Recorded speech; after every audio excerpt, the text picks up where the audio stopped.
kung titingin. Titingin ng mga aso ko. Tara. Anens! Meron kang 5 dyan? Ay, or 50? 50. Sure ka? Sure na sure ka? Hindi, 50 lang. Sige. Nilalagay. Namagat. Nakatulog siya. Ano po dito niya nilalagay yan? Dito nakatulog siya. Ito. Ayan. Kala. May pinag-agaw dito yung pera. Tapos ka na. Ayan. Ayan.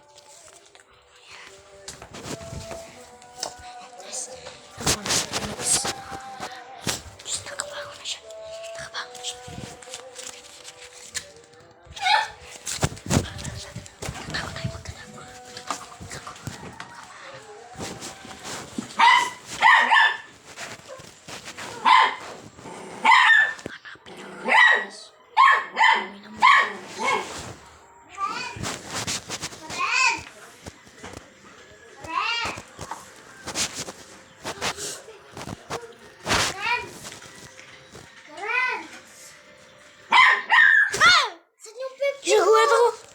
Ito? Ay. Bye-bye, guys. Bye-bye.